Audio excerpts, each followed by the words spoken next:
No, I think those there were some close matches up the front there as well, and we're happy to get on the right result. I think the game was a little bit closer against Australia than it probably looked. I think we had them under pressure at the start there, and we probably it was quite a tough wicket at Lords, but we definitely haven't got the momentum that we would have liked in the last couple of games. But tomorrow's a different story against different opposition. We know we've played England a lot over the last little while, and looking forward to hopefully different conditions than the last two matches that we've had to play in. I've got to trust you that that's what they've said. I haven't read them. I haven't read the papers.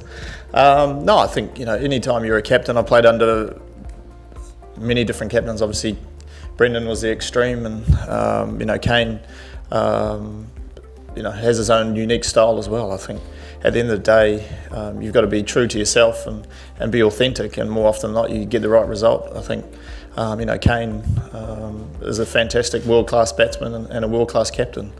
You don't have to look far. The last couple of matches, there's some pundits out there saying that he was a great captain. We lose a couple of games and he's a bad captain. He's still a great captain, leads from the front, and the team respect him and love playing under him. And would love as a team to take a little bit of pressure off him and score some runs and not let him do everything. But in terms of Kane, he's a great captain to play under, and looking forward to him hopefully continuing that good toss record that he's had over the last little while as well. Not really. I think in terms of, I don't know the ins and outs. Obviously, Morgs and Brendan have a very good relationship, and England have, since the last World Cup, have been the form side, both away from home and at home. They play an attractive brand of cricket, and they trust their batting lineup and bowling lineup to come in. I think Archer has added a different dimension and balance to their side.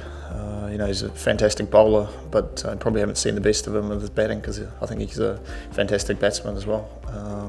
I think you've still got to be authentic to yourself, and I think they've found a brand of cricket that's suits them down to a T. And how much of that's come down to us, I'm not sure, but they're definitely playing a great brand of cricket that a lot of teams around the world are probably looking up and saying, that's a bit of us.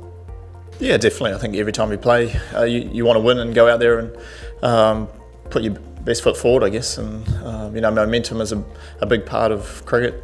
It's not the be-all and end-all, but we're definitely going out there to win tomorrow, and hopefully we can, whatever we do first, that we can do well.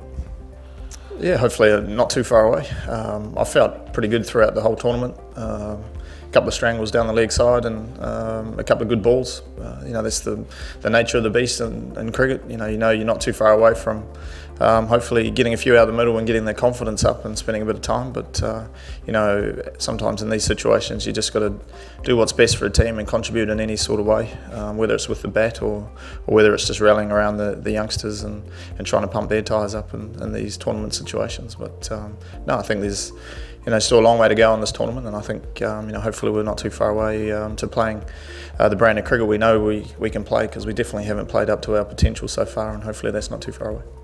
It was nice to see the wicket. The last two games we haven't been able to see the wicket. I think it's going to be a good wicket. I think we saw yesterday Sri Lanka, West Indies, 300 played 300. So I think we got to expect that's going to be something. Scores of 300 plus are probably out there, but in saying that, both teams have got very, very good bowling lineups that can exploit conditions if suited, and vice versa, some very powerful batting lineups as well. Oh, it's a tough question. I think we'll just have to wait and see the balance of our side, what we think is needed. I think the wind, if it's as windy as it is today, then playing two spinners is definitely an option.